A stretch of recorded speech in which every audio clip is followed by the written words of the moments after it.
Today,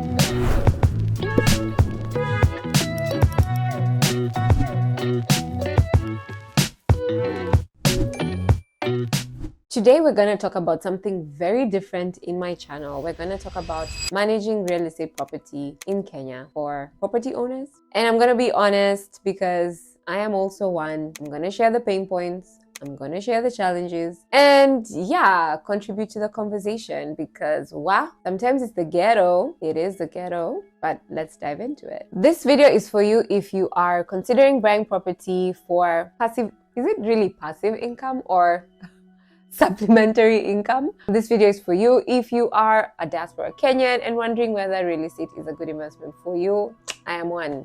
Ask me, I will tell you. And this video is for you just for general information, so don't swipe away and watch until the end because the tea will be piping hot. So let me tell you guys my story. So around 2020, the real estate market had really kind of crashed in Nairobi and prices for apartments were really low. But to be honest, in retrospect, that was the time when the Chinese developments were like super in high supply, and as always, demand supply principles apply. When you have high supply, prices tend to go down. As supply goes up and demand is a bit stable, it will kind of push prices to go down. But I guess also the pandemic caused a bit of a crisis around that time, and therefore apartments in Kileleshwa, Kilimani were, I think, around 12 to 20 million, depending on location, size, build, number of bedrooms, the good stuff. So that's when I started looking out because I noticed that, these prices, I know apartments around this area are 20 million plus, and now you're seeing apartments that are like 12 million, 30 million, 40 million. And I was getting excited. So who am I not to take advantage of this nice discounts that we are getting because of COVID and other issues? And don't get me wrong, I do not have any regrets about my purchase. I just feel like I did not have all the information that come into play when you have to deal with rental properties. So this video is going to break down some of the pain points that I've experienced since managing my rental property when I was in Kenya and remotely. Actually, remotely.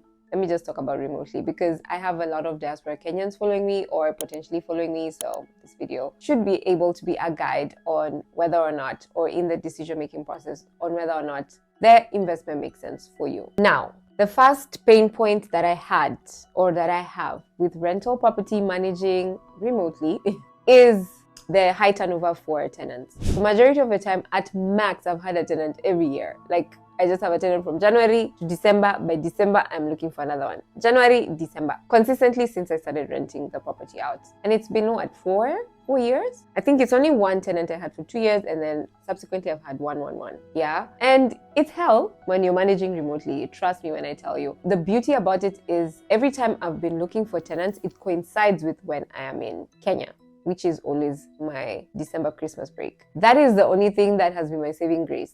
Otherwise, if it was happening mid-year, I would be gone. So my key takeaway or my lesson from the high turnover for tenants is try, if possible, to have extended rental contracts. If you can, maybe 2 years. I have one of my friends or peers, I would say, who generally gives 2 to 3 years, like minimum. So you have like a bit of a reprieve. The only challenge I see or foresee with that is in case now the tenant is not good, then kicking them out becomes a problem.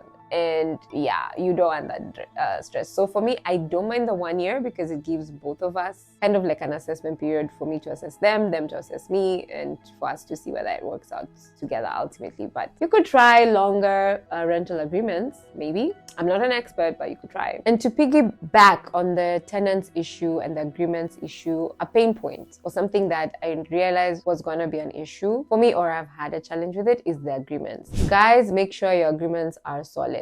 Don't leave anything to chance. What? Don't leave anything to chance. Make sure they are as detailed and captures every possible scenario, because every possible scenario could actually happen. And I think from me being a renter in Kenya as well, and now being an owner, from both perspectives, you need to cover yourself. So for me as an owner, I didn't have a very concrete one, but now the next one will be, or rather the one I am going to build up for the next tenant is gonna be hella solid, because yeah, don't leave anything to chance. The third pain point, or the third issue I'd like to highlight, would be property maintenance. Property maintenance is a pain point, especially again it's tied to the high turnover of tenants, because every time somebody moves in, you have to paint, you have to do maintenance, you have to do all these things, blah blah blah blah blah. Trust me, I have a story. So the coolest thing I saw, like last year, when now I was doing the handover from tenant to another tenant, we were at the paint place, Mudo Kinjo on Kiambu Road, and let me tell you, best believe we were like 3 ladies owners coming there for paint, and most, like, one of the ladies was calling someone and asking them, okay, which color, and da da da. And let me tell you, it was such a proud moment for me as a girl power energy at that point. So like, look at us boss ladies. Anyway, I digress. But yes, those maintenance costs of buying stuff, painting, blah blah.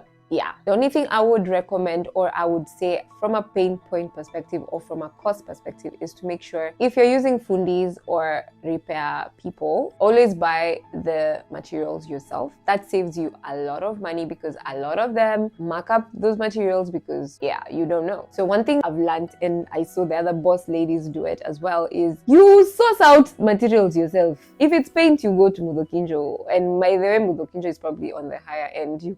I could have even gone to industrial area or town, but like I did the bougie version of it. And then, you know, every single nail, nini, yeah, pipes. I think at some point I went to, was it Kawangware? Yes, I was in Kawangware buying spares, parts for things. I don't know, was it a pipe or whatever, something. But I've done it all. And to be honest, no regrets, because the more I know, the more also I cannot be swindled. So power to you. Another pain point, or something to consider when you're getting into this real estate game, especially for rental income, is ensuring that you have a strict financial tracking method. So what do I mean by this? A lot of us forget to track these small expenses. Now, those maintenance costs, something happens, or service charge, all these things, they really pile up, and we forget. We only base our numbers on the rent coming in and the expenses going out, like those big ones. But those tiny ones that pop up, or any other subsequent smaller expenses, they all need to be tracked, because those are the things that, when people say rental property versus ownership, those are the costs that make properties quite inconveniencing and actually, you know, mess up with your margins. And it's again important to give you the correct picture of actually the reality of how much money you're making from said property, rather than, you know, assuming them or ignoring that they're not there. So make sure everything is tallied, everything is tracked, and you ensure it will help also, I think, with taxation, if I'm not wrong. It does, because yes, your net profit is definitely affected by all those other repairs and unplanned costs that come with owning a house. So there you have it. My unfiltered thoughts and experiences in one short video, but I thought it was important for me to share, because me personally, some of these things I had no idea. Yani, I have experienced them on ground.